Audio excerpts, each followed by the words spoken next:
lá, deixa eu só passar pra tu. Manda. As mesmas perguntinhas Tá. daquelas. Tu já tem aí, né? Mas manda não, pra Vou ficar mandar atualizado, aqui. pra atualizar.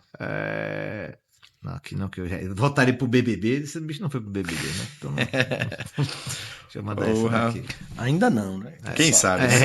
Tá querendo, né? Tá querendo.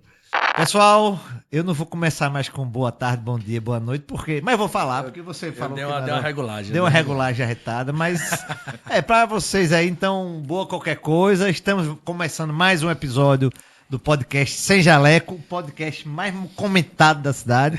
Você vai na padaria, o pessoal comenta, vai Onde eu chego, a turma já na tira cozinha, o pessoal comenta, na garagem, todo mundo. Todo lugar. Todo porteiro do seu prédio já começa a escutar, Isso, exatamente. paciente, todo mundo, não é isso? Isso. E hoje vamos trazer um cara da tecnologia, Tecnologia, meu irmão. Cara desenrolado. Um cara que, assim, subiu um degrau, mais um degrau que a gente sobe, né? Foi. Né? A gente tá conseguindo. Apresente-o. Eu tô com medo até de a gente falar muita besteira hoje, porque a gente não sabe nada de tecnologia, pô. A gente é analógico. Mas é bom que a gente aprende, né? Então estamos aqui Vamos aprender. com o nosso Leonardo Almeida da Blue. Cara, Blue Technology. como é que você tá, bicho? Você é o craque, você é craque de tecnologia, craque do futebol. Vai falar um pouquinho aí. Esses dois estão uma fera no podcast, viu? O nível de descontração e a condução aqui desse podcast, eu já estou à vontade e soltíssimo em um minuto. Bebida, viu? Essa é a intenção. A gente recebeu um convidado que a gente teve uma bebidazinha aqui. Foi massa. Foi a gente legal, começar foi a melhorar isso. Nas próximas que você vier, vamos ter que colocar aqui uma bebidinha. Uns drinks. Embora que você é Você atleta. bebe? Né? Você bebe? Bebo sim. Então, pronto. Inclusive o último podcast que eu gravei foi com vinhozinho. A ideia é boa. Gravar mais tarde, um vinhozinho. Nesse horário aqui, Vinho finalzinho e da sushi. manhã, não dá. Vinho não. e sushi. Tu tens um podcast também, que eu já sei. Tem um podcast. Faz o teu arrobazinho aí. Vamos lá pro meu jabá. Eu sou CEO e fundador da Blue Technology. A gente trabalha com desenvolvimento de software, 11 anos no mercado, e a gente tem o Bluecast, que é um podcast. Sim. Que a gente traz gestores dentro dos nossos clientes com tecnologia que faz gestão. Com insights muito valiosos. A gente conversa de inovação, tecnologia, empreendedorismo, e aí essa turma boa que vem para bater papo comigo fala de cases de sucesso, fala de lições aprendidas, fala do mercado de TI, tendências, então só no teu mercado, gira. Só no meu mercado, e a nossa audiência são jovens que estão querendo entrar no mercado de tecnologia, outras empresas de tecnologia que eu acredito que nos assistem também para poder evoluir, e clientes potenciais, com certeza, ficam verificando essas provas sociais Blue e geram um engajamento bem legal. Tem novidade depois aí pra vocês aí. Tem novidade tecnológica aí chegando no mercado, viu? Tenta falar sobre isso aqui. Eu tô pegando aqui conselhos. Agora, antes dessa parte massa que eu acho de tecnologia, você é um atleta, cara. Eu tenho vontade de a gente marcar um futebolzinho aí, porque eu gosto de jogar bola. Essa aqui é a ex-atleta. Esse atleta voltando. Hoje eu acabei de chegar da fisioterapia, comecei a bater bola, tô sentindo que já volto. Já volto. Será que eu consigo acompanhar esses dois? Não, você é craque, você é campeão, me conta, você é campeão sul-americano de seleções, é campeão sul-americano, cara. Fui me desafiar, né? Porque eu tinha a vontade de largar o futebol em 2022, quando eu operei o LCA e artroscopia. Aquela cirurgia chata que a perna dá uma afinada. Eu rompi meu tendão de Aquiles agora. Por isso que eu tô falando que eu tô voltando. Mas o dele foi peso. Peso nada. Foi peso. Chute, craque. Sim, aí tu operou, quis parar e eu tive uma rede de apoio muito boa dos amigos que já jogaram muito próximo para não largar o futebol. E aí no primeiro momento voltei para pelada, competi naqueles torneios final de ano de pelada. Sim. Artilheiro, que eu sei. Depois teve um amigo, Júnior Saca, amigão meu, empresário também de contabilidade, me levou pro time da ABB, e aí eu comecei a competir através da ABB. Fui pegando gosto por voltar a competir, fui pegando confiança novamente, e aí comecei a participar de vários campeonatos de várzea, de campo. Mas tu joga bola que dia? Porque tu tá com tu é pai de 3 meninos, tu tem uma empresa pra tocar, e aí tu joga bola que dia, cara? E ainda sou filho único, então é uma mãe como se fosse um filho. De querer atenção. Teu pai, eu conheço teu pai. Meu pai também. Teu pai é uma figura, cara. Alvirrubro. Dos maiores. Tu também é alvirrubro? Também sou alvirrubro. Eu tô cheio de alvirrubro aqui. Sempre. E surgiu o convite para participar da Copa América de Futebol 7 e o Campeonato Mundial de Clubes. Então a gente fez uma viagem para Colômbia, em Cartagena, onde estaria várias seleções convidadas também, além das seleções da América do Sul. Então, qual é a faixa etária desse? Esse foi livre. Existem duas competições, 35 mais, que era pra eu estar nessa, porque eu tenho 38, mas eu entrei lá na Livre, consegui competir, teve o Mundial de Clubes. A gente passou 12 dias na Colômbia e participamos de 10 jogos, se a gente tivesse chegado até o final. Né? Foi muito assim... Preleção, formatação de time, treino, dedicação. Eu fui fazer uma dieta no nível de comprometimento, treinar em 2 horários. De verdade, eu acho que eu fui viver um sonho de criança. Sim. Que eu não tinha participado de algo dessa forma. A esposa até fez essa quantidade todinha de dias viajando, vai ser muita chamada de vídeo. Eu falei, vamos embora. Na hora, tranquilo. Tinha mais alguém de Recife ou só tu? Tinha um pessoal de Cupira, do interior. A grande base do time da gente, craque de bola, os meninos que treinam para X1, que recebiam para jogar o X1 e era o motorzinho do time de verdade, a gente tinha que acompanhar esses meninos e fazer o time encostar, né? Era não errar. A experiência e com a juventude. Com a juventude. E aí a gente conseguiu ser campeão do primeiro torneio, que foi o Mundial de Clubes. Começamos perdendo e lá na final conseguimos ser campeão em cima do time que tinha ganhado da gente na estreia, um time colombiano, local. E os colombianos correm, né? Não? Muito. E o jogo muito duro, muito pegado, assim, muito forte. E na Copa América, a gente iniciou a competição também perdendo na estreia. Deu cagaço nas 2 estreias, né? Deu cagaço nas 2 estreias, mas terminou bem. E aí a gente conseguiu sair campeão no final contra o Equador. Toda a rapaziada que participou, mandar um abraço aqui pra vocês. Dia 23/11 a gente vai estar se confraternizando numa casa em aldeia, com um pagode, com um churrasco e todo mundo com as suas esposas. 23 eu tô disponível. 23. Na minha agenda tá livre. Vamos fazer o churrasquinho, né? Tá livre. Tem uma peladinha nesse dia, não? Porque a gente podia, né? Boa. Se for brincadeira, né? Se for pra encostar só bota, só empurra. O segundo pau ali, né? Só ali de cabeça eu não faço nada, mas aqui de pezinho, no esquerdo ou direito, tá comigo. Agora me diz uma coisa, teve patrocinador que eu vi? Teve patrocinadores. De camisa e tal. E passagem, vocês pagaram não?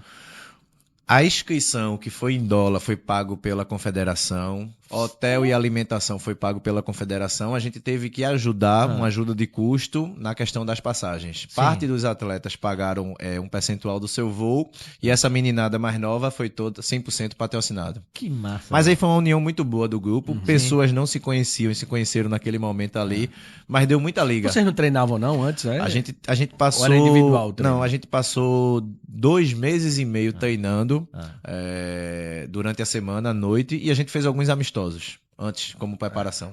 Que massa, velho. Foi muito bom. Aí vocês agora têm novos desafios no ano que vem, essas coisas, ou foi só esse torneio e encerrou a carreira? Não, tiro curto. Veja, eu não vou dizer a você que eu tô no estágio de realização e eu sou uma pessoa que fico movendo muito meus... Você gosta de desafio. Desafio. Por exemplo, eu já fiz triatlo, quero fazer uma prova maior de triatlo. Triatlo aquele completão? Completão. Ele é meio Pablo Marçal.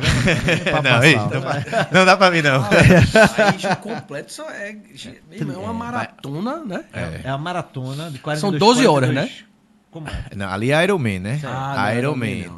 O triatlo... Eu já fiz uma versão... Eu já fiz uma versão de triatlo menor que eu fiz 1.600 metros de natação, 10 quilômetros de bicicleta e 5 quilômetros de corrida. Então eu tô lançando o desafio. Eu tô lançando o desafio do Ironman pra você agora. Dá não? Eu acho tem que ir por fase. Tem que ir por etapa. Se você sonhar muito alto... Desses 3, eu acho que o pior é natação, não? Pior é natação. Eu acho que... Na verdade, natação é a primeira prova. Então, quando você sai do mar que conclui a natação, você faz... Pô, beleza. Aí vou concluir, vou terminar. Fazer, né? Mas voltando ao futebol, no próximo ano tem a Copa do Mundo, que vai ser no México. Porra. E não vai ter Mundial de Clubes. E aí é algo que eu vou ter que me planejar para poder ir, porque, assim, agradecer muito aos meus sócios que tocaram a empresa, porque 10 dias ausentes não é fácil. Tenho 4 sócios hoje. Somos em 5. Eu e Everson somos os sócios majoritários da Blue. A gente tem 3 minoritários, mas a gente tem cada um com um papel de gestão muito importante na Blue. E aí foi toda uma preparação para poder se ausentar esses dias. Eu até achei que eu ia conseguir tocar uma reunião ou outra, mas quando chegou lá na prática, realmente teve que ter uma ausência maior e me dedicar ao futebol. Então, fazer bem feito, né? Agora, me conta aí essa história. Tua formação é o quê? Administração. Tu é daqui de Recife? Recife. Estudou aonde aqui? Tu estudava onde? Como é que foi tua vida, esse começo aí? Tá, vamos lá. Meus pais se separaram, eu ainda muito novinho, com 1 ano, e teve uma mudança de vida, de patamar social muito grande. Minha mãe, como carreira solo ali na criação, A gente morava no Espinheiro. Então, tua mãe que segurava a onda? Minha mãe que segurava a onda. A gente saiu da Rosa e Silva, morando ali num prédiozinho do lado do Habib's, que na época não era Habib's, era um supermercado ali. Sim. E a gente foi morar na Bomba do Emetério. E aí eu fui cria da Bomba do Emetério e morei lá até os meus 29, 30 anos. Durante o meu ensino infantil e fundamental, eu estudei em escola particular, de bairro, mais simples, mas fiz todo o meu ensino médio na rede pública. Sim. E aí... Fizesse parte ali quem é que fazia? O Maestro Forró da Bomba do Emetério. Maestro Forró da Bomba do Emetério. Ele e D'Angelo, amigo meu, vocalista, inclusive. É do mesmo, da mesma... Mesmo grupo. Estudei na Escola Estadual Dom Bosco, ali na frente do Sítio da Trindade, e com muita disciplina, assim, eu tinha muita mentalidade de querer dar um conforto maior para minha mãe. Então, desde pequeno você tem essa disciplina, né? Claramente a gente nota isso. Muito, assim. Foi muito pelo esforço e pelo suor. Minha jornada de trabalho, inicialmente, eu comecei a estagiar com 14 anos, estagiei na prefeitura, estagiei no administrativo de uma creche, estagiei configurando impressora numa escola municipal, estagiei de porteiro numa escola na Rua 48. Então eu tive várias experiências. Estágio de portaria na... De portaria. Meu velho. O que eu precisava era ter um ticket médio para contribuir com a minha mãe ali, seja uma conta de energia, uma conta de água. Único, tu botou a cara passa e diz, vou ajudar minha família. E quando tu começa a se mexer com... você falou de impressora aí, já começa a ter um olhar para a tecnologia, de qualquer forma. Isso já é uma tecnologia. Eu entrei muito na área de tecnologia por um toque de Deus, realmente. Porque o meu último estágio, antes de começar a trabalhar com TI de fato, foi na rodoviária Caxangá. E eu trabalhava no setor de estatística e eu fazia planilhas de avarias e de furtos dos ônibus. E a Avenida Presidente Kennedy ali era o lugar que tinha mais furto da onde rodava as linhas da rodoviária Caxangá. E a rodoviária Caxangá, ela tinha um sistema chamado RM Sistemas, que depois viria a ser comprado da TOTOS. E quando eu estava na rodoviária Caxangá, eu fui participar de um processo seletivo na TOTOS. E para minha surpresa, mais de 90 candidatos, eu me vi muito abaixo de todo mundo, que eu ainda era primeiro e segundo período na faculdade, e a maioria da triagem tinha pessoas de quinto e sexto período, de federal, de UPE, e eu... Tu era da onde? Da FADEP, uma escola particular, onde eu consegui entrar, e eu fui selecionado. E depois de 2, 3 meses eu fui entender porque eu fui selecionado. Como a empresa que eu trabalhava usava o RM, a TOTOS me contratou achando que eu tinha experiência no RM. Só faltou alguém me perguntar na entrevista se eu fazia uso. Zero. Nenhum. Mas me contrataram e no programa de estágio colocaram para aprender contabilidade, estoque, financeiro, compras, assuntos que eu não tinha vivência, mas eu estava na faculdade de administração, então eu juntei o que o sistema fazia e fui aprender débito e crédito antes de chegar na contabilidade, fui aprender financeiro, fluxo de caixa, antes de ter o assunto acadêmico. Eu acelerei meu conhecimento para não ter a possibilidade de eu não ingressar no programa de estágio. E aí esse programa de estágio eu tenho, dando até um parênteses aqui, eu tenho muita satisfação, porque todos os meus amigos do programa de estágio hoje trabalham comigo na Blue. Então, Everson, que é o meu sócio principal, fundou a Blue junto comigo.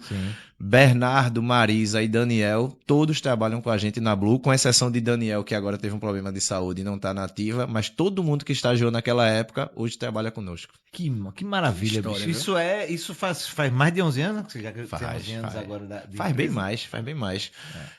Comecei a Blue faz quantos anos? Já? Eu abri a Blue há 11 anos atrás, mas antes da Blue eu tive um período de TOTOS. E eu entrei para estagiar na RM na TOTOS 2007, 2008. Existe a TOTOS ainda? Existe. A TOTOS é o maior market share de tecnologia do mercado brasileiro. Pra tu ver como eu tô por dentro. Eu não sei nem o que é isso, vou mentir.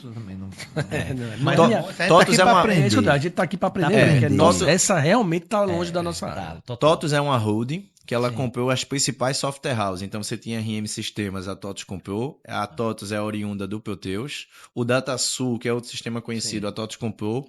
O Intor, que é um sistema muito bom para o agronegócio e para o varejo, a TOTOS comprou. E aí foi juntando vários sistemas. Hoje a TOTOS concorre com o SAP, que é um sistema mundial, concorre com a Oracle, concorre com a Microsoft. É um play daqui do Brasil muito grande, para pequenas e médias empresas. E você tem a parceria com eles, assim? Até hoje a Blue surgiu para dar consultoria e trabalhar com empresas que usam TOTOS, e a gente continua fazendo treinamento, implantações, parametrizações. Mas hoje não é o principal core business da gente. A Blue virou fábrica de software e hoje eu desenvolvo software sob medida, principalmente para órgãos públicos. Esse é o principal negócio da gente hoje. Tem rock aí, viu? Tem rock, nós vamos trabalhar bem com isso aqui. Isso é só primeira conversa, né? Primeira introdução. Agora, Léo, me conta uma coisa. Você passa para a área de administração, área de tecnologia, e aí tu já teve a primeira filha com quantos anos? Cedo, Felipe. Sem planejamento nenhum. Eu fui pai com 22 anos. Eu conheci a mãe da minha primeira filha no colégio, no Dom Bosco. A gente se conhecia de vista. E depois a gente fez um cursinho pré-vestibular junto. Sim. E ali começou a namorar. Quando a gente ingressa na faculdade, no primeiro período da faculdade, aí ela descobre que tá grávida. Eu me assusto demais. E aí eu comecei a viver uma jornada de 2 empregos, inclusive. Porque quando eu trabalhava na TOTUS, eu buscava outros trabalhos à noite para complementar a renda, para construir casa. Tua vida sempre foi essa, de ver desde quando ele era filho único, assim, no lado da mãe. Então já trabalhava para ajudar a mãe. Quando disse, agora eu vou dar uma calmaria, vou começar a faculdade. Vem a primeira filha. Tanto que quando eu conto minha história de vida, principalmente em família, quando a gente tá numa casa hoje em veraneio, em algum churrasco, eu evito contar e relembrar as histórias bebendo. Porque se eu contar, eu me emociono. Não, imagina. E aí, mais durinho aqui é porque a gente tá num papo tranquilo. Não tá sem bebida aqui. Mas assim, é uma história de superação. Sim. Sempre que eu abro uma caixinha no Instagram, quem me conhece, assim... Principalmente as pessoas que me conhecem do início, principalmente as pessoas que me conhecem do início ficam muito impactadas, porque viu que foi uma mudança muito grande. Sim. E eu tento levar os meus comigo, né? Pra poder ter a criação. Até numa caixinha minha que tá ativa ainda lá no History, eu tenho vontade hoje de ir lá no Dom Bosco, na escola estadual que eu fiz, fazer uma palestra, apresentar da onde eu saí, o que eu me tornei, para servir de inspiração e deixar um postzinho patrocinado no Instagram, sem intuito nenhum de vender, mas que os jovens, quando estiverem ali naquela região, no raio de 5 quilômetros, que acessar a rede social, se enxergar e dizer, eu posso sair daqui, posso me transformar em uma pessoa de valor. Você é exemplo exatamente de pessoas que hoje tem muita dificuldade. Hoje a gente tava vindo para cá e a gente tem alguns negócios que para engrenar ele precisa de um time. Tudo precisa de time. E às vezes a gente é muito imediatista. Nós somos muito imediatistas. Quer acelerar. Né? E você vê a sua história mesmo aqui, que eu já te conheci há um tempo, né? E eu acho esse cara sensacional, porque você é um cara que tem uma família, todos são muito educados. De verdade. Do teu pai, inclusive, é bom de conversa. Conversa demais. Né? Todo mundo já foi pro consultório de Felipe. Sentava lá e contava a história. Agora é uma figura. Mas assim, isso que você fala assim, foi uma mudança muito grande, mas eu acho que você tem uma constante que é seu caráter. Sua determinação, que vem de berço. Né? Vem mesmo. Às vezes você é moldado pela sua dificuldade. Entendeu? Então, eu acho que é importante você realmente falar, a gente tá aqui explorando essa parte. E uma pergunta assim, como você viveu com sua mãe, pelo que você disse, né? Como é que era esse seu contato com seu pai? Que eu percebi que também é forte, né? Você conseguia manter... Você conseguiu perdoar, talvez, essa separação, né? Mas o perdão é libertador. Libertador, pronto. Isso não foi do dia para a noite. Sim. Então, minha infância e minha adolescência teve muito dias dos pais de presentear a minha mãe. Mas quando você vai ganhando uma maturidade ali e vai entendendo tudo que aconteceu no meio da jornada, você vai liberando o perdão. Isso. E aí isso ficou muito mais leve para eu conviver com meu pai, para eu levar o meu pai para os ambientes que eu estou. Agora mesmo liberar perdão é tão importante como perdoar. É impressionante isso. Quem libera o perdão tá criando uma leveza maior para você mesmo do que para a própria pessoa. Claro, com certeza. Há 15 dias atrás, eu jogo um campeonato lá no Clube Alemão, que a gente reúne os sócios e faz um campeonato pernambucano. E meu pai já não sai de casa, tem 86 anos, já deixou de ir pro estádio dos Aflitos lá, que era o momento maior de encontro da gente há alguns anos. E eu consegui tirar ele de casa para levar ele para uma rodada no Alemão e assistir. Bicho, é prazeroso demais. Conversar de futebol, vibrar com a jogada sua, com um gol. Coisas que eu não tive na idade, no momento certo, pra ele compartilhar. Eu vejo o Felipe mesmo vibrando com o filho dele na rede social ali, no Orange, metendo gol, bicho. Aquilo ali mexe comigo. Eu não vejo a hora de Yuri tá metendo gol. E eu tá acompanhando ele. Você é zagueiro, pai. Eu falei, esquece esse negócio de zagueiro. E o meu que quis ser goleiro. Aí que não dá, pô. Mas eu tirei, já tirei. Quero fazer gol. Mas já tirei. E assim, eu comecei a ter esse convívio com ele maior agora, nessa faixa etária, depois dos 30. E eu tô tentando buscar viver tudo como se não houvesse amanhã, porque a gente sabe que 86 anos já é um final de ciclo. Tá perto né? do ciclo dele, né? E isso para mim foi muito positivo. Eu confesso a vocês que na minha formação e na minha estrutura, eu acho que às vezes eu corri demais ou me excedi demais como pai, porque eu fui concebido de uma forma de querer ser muito melhor que o meu. Sim. E aí, em alguns momentos, na minha paternidade, eu quis exercer até o papel de pai e mãe. Sim. Na definição de algumas coisas do meu filho, porque eu queria ser um supra-sumo. Ah. Isso com ajuda, psicologia. Isso, e aí você quer ir muito além do que precisa. E aí, com ajuda, com psicóloga, eu diminuí um pouquinho. Essa responsabilidade tua é dividida, fica mais quieto. 22 anos, primeira filha, na faculdade ainda. Faculdade. E assim, estagiando para arrumar grana e tal. Correndo atrás, de manhã, tarde e noite. Se forma, e aí? Aí encarou o mercado como? Pô, me formei. Aí tu trabalhou para alguma empresa? Tá. Uma coisa importante, até na faculdade, eu acho que vale pincelar isso, Sim. Até o meu lado de empreendedorismo, de tomar risco. Quando eu me matriculei na FADEP, porque eu fiquei na segunda fase, lembra que na época era a primeira e segunda fase, e eu fiquei em remanejamento e não fui chamado na federal, o PE eu não passei, levei pau. Tinha que entregar 6 cheques na matrícula. E quando eu entreguei 6 cheques, eu ainda não tinha estágio. Eu tinha 30 dias para conseguir o estágio, senão tinha que sustar e pagar uma taxa. Sim. É sustar, né? Era o termo sustar. E eu fui com uma maçaroca de currículo impresso, meu amigo. Rua da Concórdia, Shopping, e não aconteceu nada até eu entrar nesse estágio da RM. Eu acho importante isso, porque se eu tivesse esperado o estágio para começar a cursar a faculdade, não teria acontecido e eu teria perdido a fase da matrícula. Deu os passos... E Deus botou o chão. Isso aí. Perdeu o time mesmo. Mas é no tempo de Deus, né?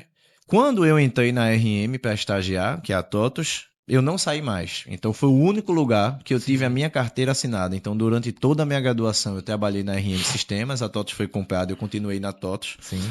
Eu tenho muito orgulho e já postei minha carteira profissional. No âmbito de 6 anos, eu fui reconhecido 12 vezes. Então, eu tive 12... Cada ano, eu tive 2 aumentos, 2 reconhecimentos e promoção de cargo. Quando eu saio da faculdade, que eu estou como executivo da TOTUS, é que surge a ideia de fundar a Blue, porque a TOTUS me colocou... Você ainda estava com essa primeira esposa ou você teve outra? Só a mesma esposa nos 3 filhos? Quando eu fundei a Blue, eu estava em processo de separação com a minha esposa anterior. Isso que eu não queria entender. E aí, nesse momento aqui que eu fundei a Blue, foi por conta de uma escassez de mercado. A TOTUS não conseguia formar mão de obra e queria exigir dos clientes trazer pessoas de fora de São Paulo com um custo muito maior de passagem, de deslocamento. E eu fiz, por que não formar uma galera jovem aqui e tentar empreender? Então, eu crio essa coragem de empreender, ainda só com um filho e num processo de separação. Foi bom que eu tive tempo para me dedicar ao negócio. Sempre tem um contratempozinho, né? Eu acho que até o momento da separação ele foi crucial para eu preencher minha cabeça mais com o profissional. Sim. E aí foi engraçado porque quando eu vou fundar a Blue, e Everson, meu sócio, vai fazer a conversa de sociedade comigo, e foi super engraçado, ele fez, eu já tenho uma consultoria que ele tinha saído antes da TOTUS, eu tenho clientes, tenho um funcionário, a gente vai fazer uma sociedade que é 80-20. Aí eu, mas tu tem quantos clientes? Ele fez 2. E funcionário? Ele fez, eu tenho 3, só que eu não pago a eles, eu pago a fatura do cartão deles. Sim. E tem um escritório de 10 metros quadrados. Eu fiz, vê só. Eu era executivo na TOTUS. Aí eu fiz, vê só, eu vou descansar 10 dias. Depois de 10 dias, ainda me lembro, eu fui para Maragogi, passar 10 dias descansando. Quando eu voltar, eu vou fazer umas ligações e depois que eu trouxer alguns clientes, a gente volta para essa negociação. Mas se eu dobrar o número de clientes que você tem, a gente muda esse percentual para 80-20, ao contrário, ele não. Encurtando a história, quando eu voltei, consegui 15 clientes. E a Blue começou com 17 clientes com contrato assinado. Sim. Mas vocês ficaram meio a meio. Meio a meio. Sim. Fomos na Stock, compramos um monte de imóvel, alugamos salas no mesmo final de semana, passei o cartão e fiquei entrevistando o povo na época que ia trabalhar com a gente em cima de um monte de caixa de papelão, dizendo, isso aqui vai ser um escritório, a gente vai montar, aqui vai ser a sala de reunião, acreditem. E aí a gente contrata 8 pessoas e a Blue já nasce com 10 pessoas. 8 funcionários e eu e ele tocando a operação. E essa mão de obra, é fácil achar aqui em Pernambuco? Como é que tá com essa questão aqui de tecnologia, é diferente mesmo. Tá. No que diz respeito ao primeiro ano da Blue, com o trabalho com TOTUS, não era difícil achar essa mão de obra, porque você tinha vários colaboradores e várias pessoas que já atuavam em clientes que usavam TOTOS e eram mal remunerados. Então a gente foi captar dentro dessas áreas de TI das empresas essas pessoas e dar um upgrade para virar consultor. Só que quando a gente abre essa pergunta de forma mais ampla hoje, o recurso de tecnologia hoje ele é escasso. Eu abro uma vaga na Blue para desenvolvedor, para analista de requisito, para qualidade de software, eu ralo muito para poder preencher essas vagas. O Porto Digital ele não consegue preparar a quantidade de pessoas para o número de vagas que tem. Porque a gente não só tem vaga para gente júnior. A gente tem vaga para gente pleno e gente sênior. Júnior você preenche, que é a mão de obra jovem que está chegando, mas você tem projetos de complexidade maior. E hoje eu não consigo contratar. Se você entrar no LinkedIn da Blue hoje, eu aposto ao almoço da gente que eu tenho 5, 6 vagas em aberto que não fecham. Cara, que coisa, né? Eu não imaginava hoje, assim, mesmo eu achei que Pernambuco estava em outro patamar. Por causa do Porto Digital, né? A gente pensa que o Porto Digital... As notícias que saem são essas. Mas me diz uma coisa, mesmo com essa dificuldade, você acha que o mercado está piorando nesse sentido? Então, assim, o que acontece? Não é piorando, a pergunta eu vou refazer. Você acha que as vagas não estão sendo preenchidas porque não tem muita gente vindo formada? Ou você acha que é porque o mercado está precisando de mais vaga cada vez mais? Tá. Vamos fazer uma analogia com o futebol? Vamos embora. Imagina que o mercado tem vaga para zagueiro, meio campo e atacante. E a gente tinha escassez de mão de obra para formar essas 3 competências. O mercado se movimentou e hoje o Júnior é uma vaga de zagueiro que quando você posta, tem pessoas para preencher essas vagas e você contrata rapidamente. Mas os camisa 10, os camisas 9 não tem fácil no mercado e você não contrata facilmente. Então tá o mesmo problema da seleção, né? Não mudou nada. Por isso que o Hexa ainda não veio no campo, né? Não Só veio na cedo, quadra e na areia. Vai chegar, 26 vem. Mas aí tem um outro fator que eu acho que está ganhando uma limitação também, que é o seguinte: todas as Big Techs, que foram as empresas maiores, a Amazon, Microsoft, Oracle, até o próprio Zoom, que é uma ferramenta de reunião remota, videoconferência, puxaram o movimento do home office.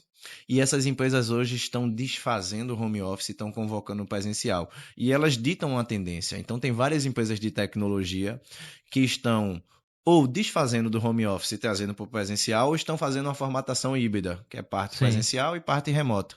E as pessoas se acostumaram ao trabalho remoto. Sim. E isso está sendo um dificultador hoje, uma barreira. As empresas estão demorando a contratar por conta disso também. Entendi. Então, isso é mais uma limitação. Mas o home office hoje é uma realidade ou não deu certo isso?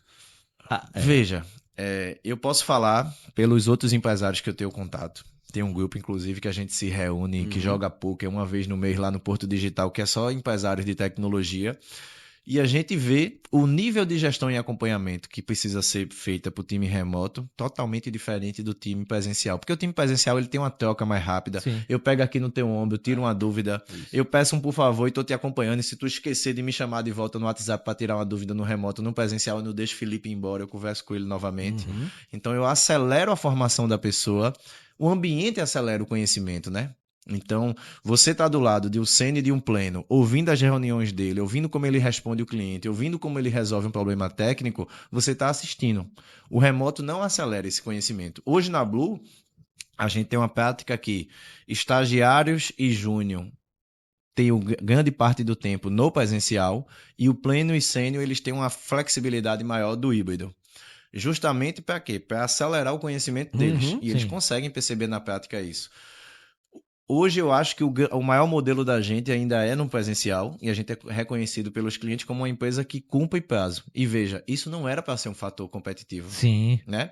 E hoje eu estou em órgãos públicos que tem mais de uma empresa de tecnologia e a gente é reconhecido por isso. Então eu acho que tem uma diferença. Não é todas as pessoas que estão educadas e preparadas para trabalhar no remoto. Engraçado, né, Léo? Você fala de tecnologia, a minha empresa não é basicamente com tecnologia, mas o nosso lema lá é respostas rápidas. Porque hoje o mercado pede respostas rápidas.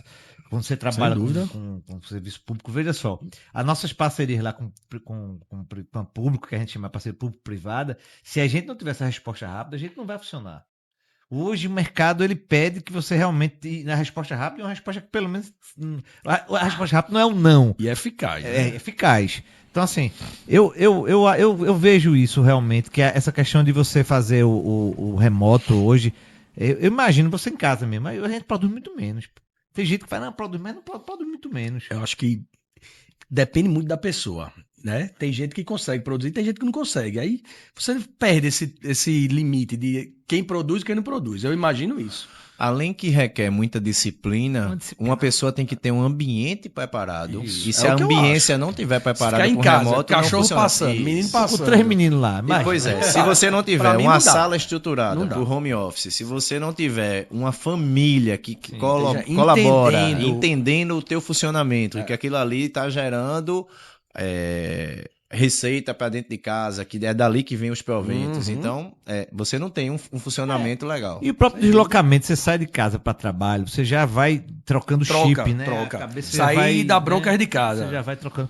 Hoje a gente, dúvida. só registrando aqui, a gente tá com pesos pesados aqui. Aqui é o pessoal do... Não tô falando né? Isso aqui da Roca aí também, viu?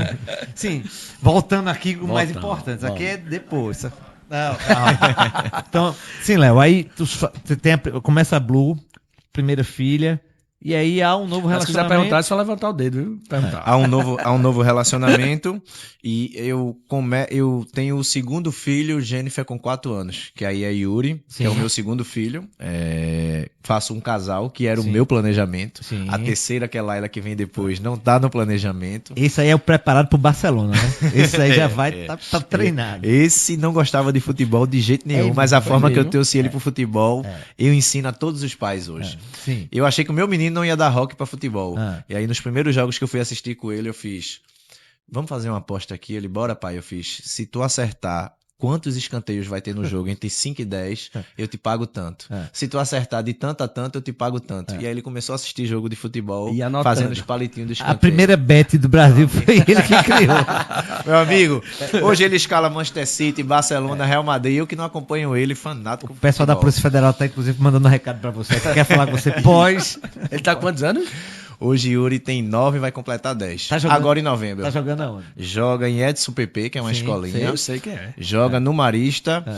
Tava Foi no Zona Norte, né? É Zona Norte. Tava no Sub-10 do esporte, mas aí tava com muita agenda. E com um super combinado, né? De não comemorar gol, de não beijar escudo, que a gente é náutico. Certíssimo.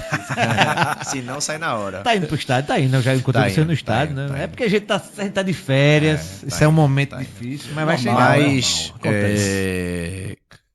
quando chegou o segundo filho, eu tava num momento da Blue, já com um pouco mais de estrutura. Sim. E foi bom que ter eles como casal de filho na época me deu um alicerce muito grande, porque agora vai um episódio que nem todo empresário tá pronto para passar ou suportar. Quando Yuri nasce, eu acho que coisa com 1 ano, a gente tava com 17 pessoas na Blue. E na época a gente não entendia bem o funcionamento da cultura de uma empresa, dos valores. A gente criou um modelo rígido de trabalho, com banco de horas, batida de ponto eletrônico. O mercado era outro naquela época, né? Sim, sim. E a gente teve um motim entre os funcionários da gente. E esse motim acarretou no pedido de demissão em massa. 17. 14 pessoas saíram. E vocês E não somente sentiam isso? Vocês achavam que estava sendo bambamã e tava tudo certo? Não, é porque Vocês não assim, eu acho que perceberam. eles olharam pra mim e pra Everson como 2 jovens que comercialmente tinham potencial, que fechava negócios, mas eles tinham a mesma capacidade. Sim. Então, pra surpresa da gente, a gente recebeu um pedido de demissão em massa. Só o Marcos, que hoje não é à toa, que é um dos meus sócios, continuou na empresa. E a gente, do dia pra noite, chegou no escritório com todos os monitores, todos os notebooks vazio, com a sensação de ser enganado, né? Sim, Desmotivado claro. muito grande. Uma quantidade enorme de e-mails de clientes destratando, porque naquela época o diferencial era o valor hora, e eles já estavam se vendendo como consultoria por trás e já montaram isso no bastidores. Então eu acho que a gente perdeu 50% dos clientes. Estavam com um escritório muito maior do que precisava e a gente teve que se reinventar. E simplesmente a gente não foi prospectar e buscar novos clientes. A gente parou, sentou, vamos entender o que é que a gente fez de errado aqui. Sim. E a gente, naquele momento, era muito operacional e a gente quis rodar a chave para ser empresário. Então a gente botou no papel acordo de sócio, valores, cultura, o que a gente queria dali para frente. A gente mudou a forma de Propósito. trabalhar, propósito, que cliente a gente queria atender, em que condições. Antes a gente vendia para todo mundo e a qualquer preço. Eu tinha uma frase comigo que hoje eu não faço de jeito nenhum, que eu não deixava dinheiro na mesa em lugar nenhum. Então eu ia para fechar a qualquer custo. E espremendo margem só para dizer que tinha muito cliente. Hoje a gente escolhe os clientes que realmente vê valor em ter a parceria, e isso a gente foi se reconstruindo, foi reformatando a forma como a gente era percebido, e hoje o time da gente percebe como liderança, como empresário. Hoje é quarta, né? Sexta-feira na Blue tem o All Hands, que é um encontro mensal que eu mostro os números, os resultados da empresa e para onde a gente está indo. Então as pessoas acreditam realmente o futuro a gente, mas a gente se preparou de um fato ruim, a gente se formatou diferente para poder ter uma empresa do zero. Fundou novamente, praticamente. Justamente a frase é essa. Eu digo que eu fali um negócio sem precisar quebrar 100%, mas eu refiz a empresa do zero. Principalmente a cultura. A cultura hoje é o principal fator competitivo da Blue. Uma curiosidade aí, os 14 estão fazendo o quê?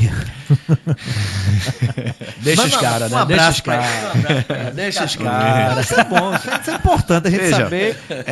Uma coisa que me trouxe muita lucidez é que eu reconheci os erros, a formatação. Então, assim, a gente tinha nossas falhas, não éramos... Abandonar o chicote.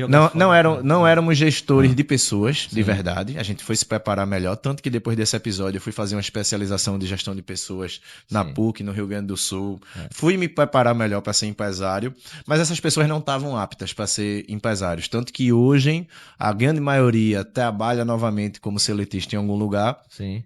E quem tem seus negócios hoje são empresas muito pequenas. Não dá pra gente chamar de empresário, mas aquele microempreendedor que se junta com 3, 4 pessoas, mas executa, não faz gestão, né? Sim. Hoje na Blue a gente tem 80 pessoas e eu tenho a leitura do que é fazer gestão. Eu não executo. Eu faço ritos de acompanhamento, de resultado. O meu maior tempo hoje dedicado é para escutar o meu cliente na ponta e é para escutar minhas lideranças com dificuldades que eu possa desembaraçar. Isso são os desafios que eu mais resolvo no dia a dia, mas eu tive que me preparar para isso. Então, tua vida vem de cliques, né? Você vê, você nasce, já tem a questão da separação, aí é o primeiro clique, você tem que ajudar tua mãe. Depois tu entra tu muda de patamar de vida, de moradia, de local, enfim, é outro clique. Então, sempre o desafio vai te motivando.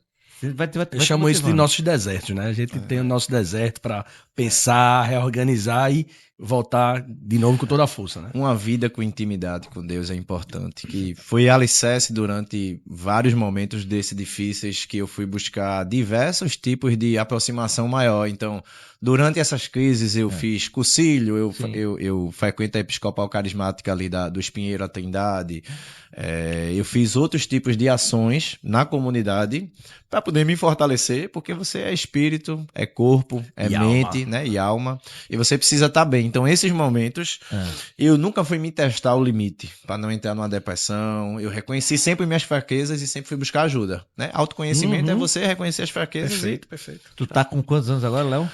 38, completando 39 em novembro. E futuro aí, cara. Vamos pensar no futuro aí, porque veja, o que tecnologia, o que é hoje, daqui a 5 anos já é completamente diferente. Tá tudo muito rápido, né? É muito rápido. Bom, eu acho que hoje a gente tem um negócio que ainda é uma empresa de tecnologia que vive muito de serviço. Então eu presto serviço para vários órgãos públicos hoje a nível Brasil. Todo o estado do Brasil tem um cliente hoje que a gente é a fábrica de software desse órgão. Mas eu tenho muita execução onde as demandas são provenientes do cliente. Ele é o promotor de gerar demandas. Eu não sou o propositor para ter a minha demanda. Sim. A Blue está com alguns projetos de captação de recursos na FINEP, que são soluções com hipóteses que a gente validou de resolver dores de mercado, e a gente vai captar 10 milhões na FINEP. Certo. Esses projetos a gente vai desenvolver SaaS, software sobre serviço, para levar para o mercado e começar a ter um faturamento vinculado à recorrência mensal, com tecnologia.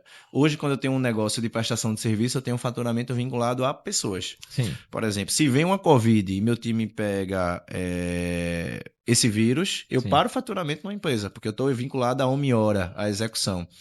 Então, a gente vai desenvolver alguns softwares e a ideia da gente é que os próximos 5 anos a gente tem uma receita proveniente de 80% vinculado à recorrência mensal de soluções que a gente desenvolva e 20% de pessoas.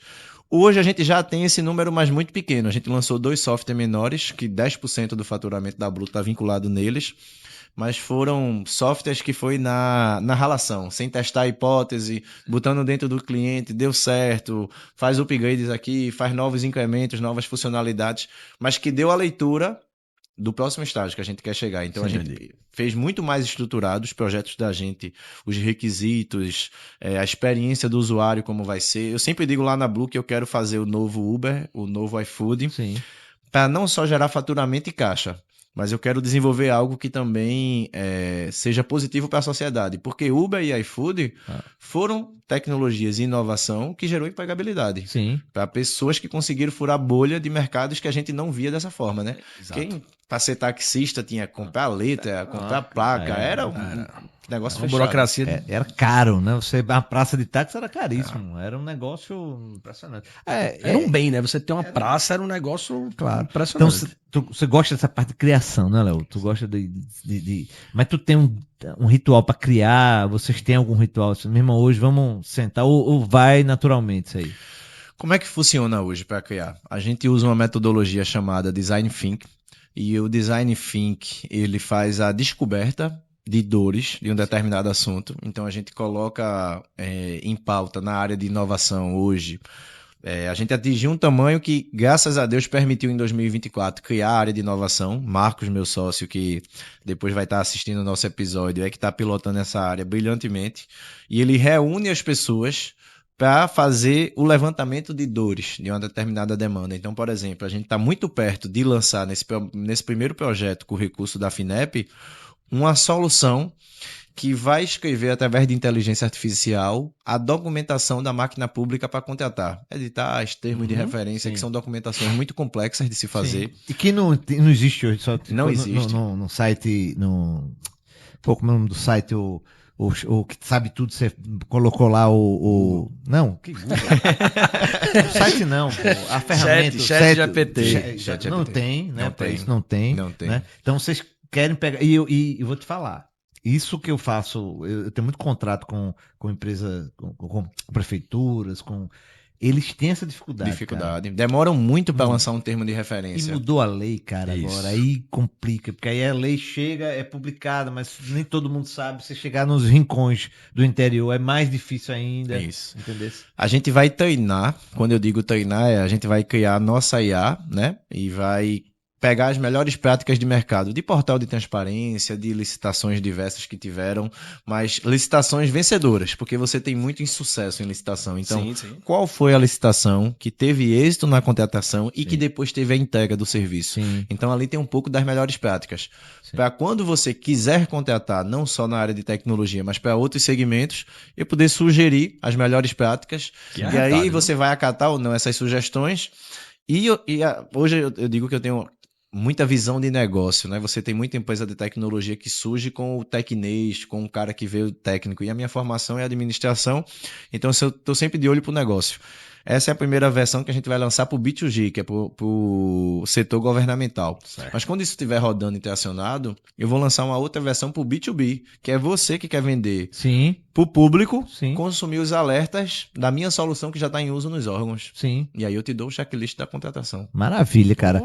E eu, Léo, a preocupação hoje, mundial, é a questão da inteligência artificial, a questão de empregabilidade e tudo mais.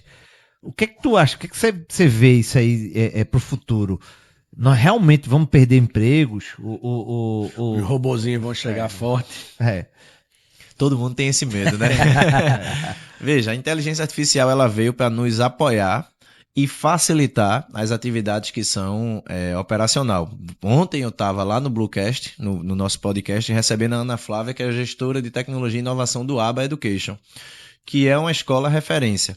No próximo ano, todos os boletins dos alunos, seja do infantil ao ensino médio, vão receber inteligência artificial, só que ela vai fazer o input através do professor dos comportamentos e do histórico de notas dos alunos, para a inteligência artificial sugerir ações, mas quem vai acatar no final de tudo é uma pessoa, é uma psicóloga, é um professor, vão medir o aluno de forma mais qualitativa. Eu acho que em todas as nossas funções, por exemplo, Felipe executando algum laudo médico, como dentista, um implante, se é para ser feito ou não é.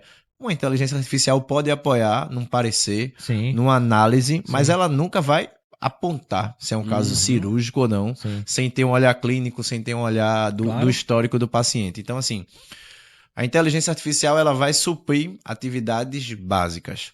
E eu acredito que a maioria das pessoas que hoje estão alocadas no mercado de trabalho são pessoas que vão fazer análise. E inteligência artificial não vai fazer a análise finalista que um profissional faz. Sim. Agora, se você hoje a formação de mão de obra operacional, aí realmente eu acho que pessoas vão ser substituídas, se a gente estiver falando desse público, que eu vejo que é cada vez menor, né? Sim. A gente cria os nossos filhos buscando uma visão de mundo muito maior hoje em dia.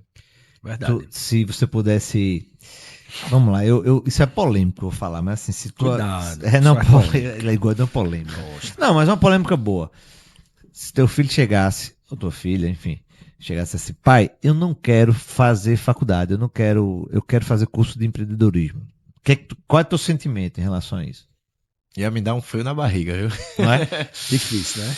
Ia me dar um frio na barriga, até porque eu acho que não se nasce empresário, você se molda mediante suas experiências profissionais no empresário, porque a skill principal do empresário é o controle emocional. Sim. Porque eu acho que o conhecimento técnico, todos nós que estamos aqui nessa sala, a gente gravando, o pessoal que está aqui, se desenvolve num determinado assunto e vira um bom técnico em alguma área de atuação. Mas o controle emocional de como lidar com a perca, como lidar com o insucesso, é que forma um empresário de verdade. Porque tem muito empresário bom, que episódios que eu já relatei aqui do meu histórico, por exemplo, que iriam se afundar numa depressão, que iria baixar a energia sem dúvida. e não iriam continuar. Sim. Então, assim, tem que ver se a pessoa tem muito controle emocional para isso. Tem que ter um perfil. Tem que ter um perfil. Você tem que saber lidar muito bem com o risco, você tem que saber lidar muito bem com as preocupações. Para você ser uma boa pessoa fora do ambiente profissional, você tem que saber dar um delete nos assuntos, senão você não chega à noite para jogar um futebol, senão você não interage no happy hour com ninguém, porque tem pessoas que só focam no problema. Sim. E o empresário ele precisa ser treinado para focar em solução. E não, Perfeito, porque se ele mentalizar somente o problema, ele não sai daquilo. Rapaz, hoje... Perfeito. Aqui uma aula. Aula. Vamos começar um bate-bola aqui que a gente precisa... Impactou. Isso aqui vai sair daqui hoje. Voando. Empresário. Vamos lá, Rafa. Como é que começa aqui? Vamos embora. Eu começo. Comece daqui. Léo, tu tem alguma decepção ou surpresa na tua vida que te marcou? Você já disse uma, na verdade, né? Talvez dos seus funcionários. Deixa ele responder. Uma decepção. Faustão, deixa ele responder. João Soares. Eu tenho essa decepção, acho que foi cirúrgico aí, esse caso me impactou muito, eu não achei que eu ia ser abandonado em massa. Manda abraço de novo pra eles. Um abraço só aí, os 14, ó. Os 14. Eu sempre acredito que pessoas, e até hoje vai acontecer de alguém dizer que tá com você e amanhã pode aparecer na concorrência, Sim. mas quando você vai criando musculatura e isso é de forma unitária, isso não te impacta tanto, mas realmente foi um episódio que impactou muito. Acho que foi uma grande decepção esse movimento em massa. Mas eu também sou grato a eles, Sim. porque a Blue não teria chegado Onde chegou. na forma que chegou hoje se não tivesse acontecido isso na minha vida. Então você só tem a leitura real do que Deus colocou na sua vida depois. Tem troco, viu? Esses 14 aí tem troco. Esses caras. Ô, O perdão tá nele também. Ô, Léo, me diz uma coisa. E um sonho material? Esqueceu de sonho, eu quero criar, não, eu quero um sonho material, bicho, eu quero isso aqui, velho. Porque existe sonho material também. Poxa, eu tenho, Felipe. Veja, como eu tenho crenças limitantes que impactam eu não realizar o meu sonho material. Minha esposa brinca Sim. e diz que eu sou pirangueiro. Sim. Mas por quê? Porque eu vim muito pobre. Sim. E eu sei o valor das coisas. Então, às vezes, hoje eu tenho condição de pagar algo, mas quando eu vejo que aquilo ali está muito valorado... Tu lembra da bomba da Emetério? Eu lembro da bomba da Emetério e eu sei que aquilo não vale e que tem várias pessoas que não têm condições de fazer. Então, às vezes, a gente vai para um bistrô, para um restaurante muito caro... Eu pago aquela conta, mas eu acho um absurdo comer uma lasquinha de camarão e 2 dedinhos de macarrão e o negócio vir R$200. Um chambaril na bomba da Emetério é muito melhor. E eu saio pronto para dormir. Sai mais satisfeito.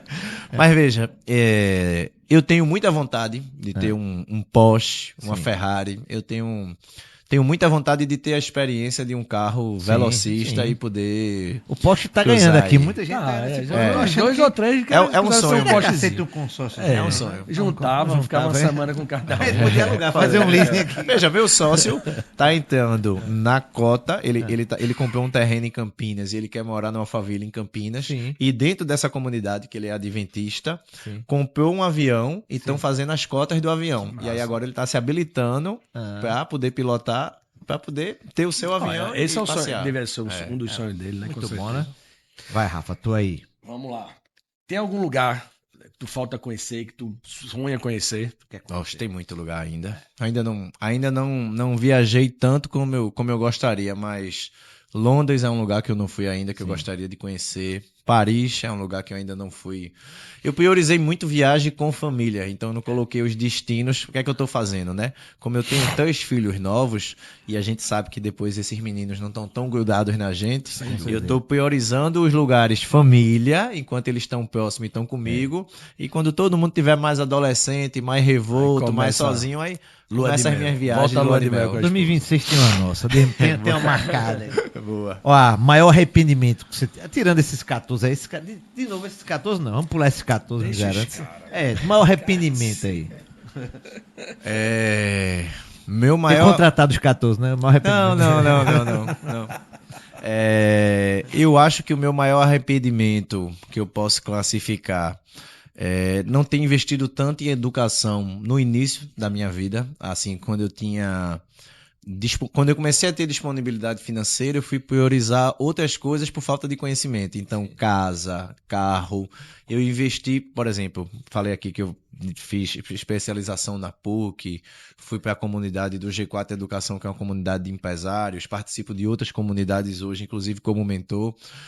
Poderia ter me desenvolvido mais rápido e poderia ter aproveitado outras oportunidades na minha trajetória profissional se eu tivesse o conhecimento que eu tinha hoje. Lógico, tudo são planos de Deus, mas eu queria ter investido mais cedo em educação. E eu tinha, de novo, crenças limitantes.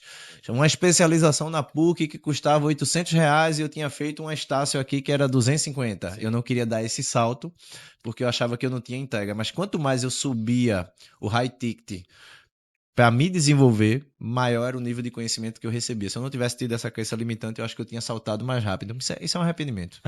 Boa. Referência. Aqui ele tinha ídolo, a gente mudou essa ele palavra não ídolo. gosta, não. A gente mudou. Não Porque gosta, ídolo é idolatria, a gente sabe que não é essa palavra. Então, mudei agora. Quando você for perguntar a mim, eu quero ir. Referência. Tá. Quem é a tua referência? Cara, eu tenho muitas, mas vamos lá. Eu tenho em áreas diferentes, tá? Sim. Como esportista, eu tenho muita referência com o Cristiano Ronaldo por disciplina. É a tua cara mesmo. Eu sou um cara muito disciplinado e eu gosto de pessoas disciplinadas. Quando tu comemora o gol, tu faz daquele Não faz jeito daquilo também? ali. Não, faço não. Faça munganga. Não sou munganguento, não. Mas assim, tem aquela discussão de Cristiano Ronaldo e Messi, né? Mas eu tenho... Tu é CR7. Eu gosto muito da disciplina. Messi é milhares de vezes melhor em talento e em dom. Diz que ele foi campeão agora lá. Eu sou mais Neymar que os dois juntos. Sabe nada, certeza que ele joga bola. Na bola. Ele foi campeão lá na Colômbia. Disse, quando ele fez o gol, ele fez: é pra vocês do 14 aí e tal. Essa é a sua comemoração. Atleta, Cristiano Ronaldo. No meio corporativo, eu gosto muito de Abílio Diniz, é um cara que eu admiro bastante. Hoje, agora, foi por um caminho diferente, mas eu gostei muito, como Thiago Nigro. Foi o cara que revolucionou o mercado financeiro, eu gosto muito de investir.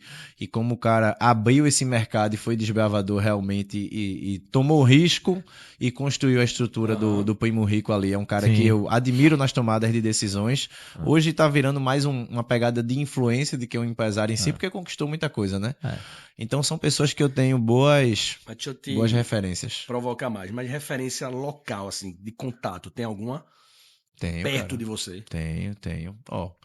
O Alfredo, que depois vai estar vendo esse episódio aqui, é um cara que eu vou gravar com ele, que é fundador e CEO do Hub Plural. Eu conheci ele através do G4 e é um cara que todas as vezes que eu sentei me ensinou bastante.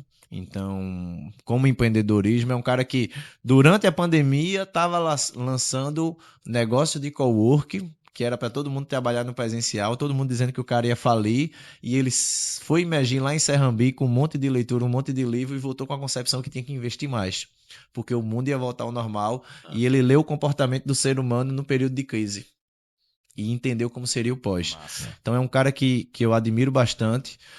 Admiro bastante meu sócio, Everson. Ele tem habilidades e comportamentos que eu não tenho. É um cara muito sereno, então. é um cara muito apaziguador, é um cara muito humilde. Chega a ser tão humilde que às vezes dificulta a negociação da gente em alguns lugares. Mas é um cara que me complementa muito.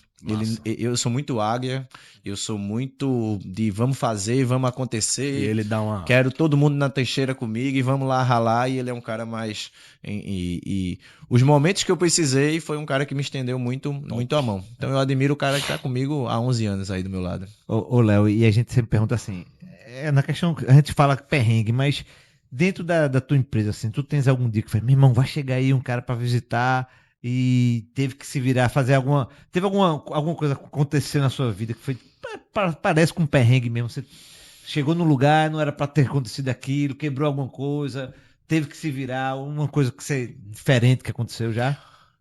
Felipe já, assim, já fui palestrar num lugar que não funcionou a apresentação e o palestrante teve que virar a capa da apresentação e eu me virar nos 30, isso lá no G4 para vários empresários. Eita. E aí você sem o visual do que ia apresentar só na fala, foi um perrengue. Dentro do próprio G4 também teve uma outra apresentação que foi hilária, porque a gente estava participando do nosso maior contrato, que era a licitação aqui do Senai Pernambuco, um contrato de 20 milhões. E a licitação estava sendo cancelada porque algumas documentações não foram acatadas lá e concorrentes entraram para impugnar e a gente estava ganhando a licitação e isso aconteceu 5 minutos antes de eu subir no palco para palestrar. Eu estava com outro sócio meu, André, e aí eu virei para ele e fiz, qual é a energia aí que eu me concentro aqui agora? Aí ele vai lá no banheiro, dá uma respirada, toma um double shot aí de café sem açúcar. E aí bota a capa do Super-Homem e... Paulo Vieira tem outra, depois eu lhe ensino. Fez a apresentação, foi um dos 14? Foi não. Boa pergunta aqui. É bom essa galera que depois vê esse acesso ao episódio, os caras que estão brincando com vocês. Vai ser os haters. Vocês estão liberados de perdão há muito tempo. Saudade, Léo. Tem saudade de quê? De quem? Tenho saudade da minha avó, que é uma pessoa que já deixou e era de uma paz e de um carinho enorme, minha avó materna, que eu tive muito contato, Dona Iraci. E por incrível que pareça, eu tenho um pouco de saudade da minha rotina de quando eu era feliz com um pouco, com o simples, assim, que a minha agenda não era tão cheia. Porque hoje eu sou pai de 3 filhos, esposa, empresa, e às vezes eu sinto saudade de ter um pouco mais de tempo para mim. Eu vejo que não é o momento de desacelerar, mas eu tenho saudade às vezes do besterol. Por exemplo, eu tinha uma pelada na quinta-feira que toda vez pós-pelada tinha um espetinho, tinha uma cervejinha, dava para chegar de meia-noite e chegar no escritório no outro dia de 9h30. Hoje eu tenho uma rotina que não tem espaço para isso, assim. Eu fui para uma reunião agora no Sebrae, vim aqui para esse podcast de vocês, depois eu tenho uma apresentação à tarde. Se você acordar inflamado ou meia boca, você não desenvolve como... Então a gente já está de antemão, a gente agradece esse espaço que você teve com a gente. Foi um prazer estar aqui. Parceiraço aqui de muito Foi tempo. muito bom. Papo, que papo vai arretado. te mudar, velho. Vai mudar minha vida. Vai mudar Impactou. Não foi? Léo, mas foi muito massa, de verdade. Você, de fato, assim, foi uma... A gente, na verdade, tá aqui impactado mesmo. Não tem outra palavra para falar em relação à tua vida. Tua história, pouco tempo, obviamente. Tua dedicação. A gente poderia passar aqui mais e mais tempo. A gente nem pode tomar seu tempo. Também a produção já fica ali. Olha, o valor tá... Enfim, a gente sempre fica com esse medo. Dá um desconto pros meninos aí. Dá um descontinho aí. Falar nisso, produção, eu queria, antes da gente terminar, apresentar um novo... Isso para os nossos amigos aí que têm dores também. Eu parecido com... longe ainda do que você faz, mas parecido com você, a gente sempre pensa nas dores dos nossos amigos. Porque você já passou, né? Eu já passei. Então, assim, a gente tá lançando, cara, a nova empresa do grupo, que é a Max Branco Contabilidade.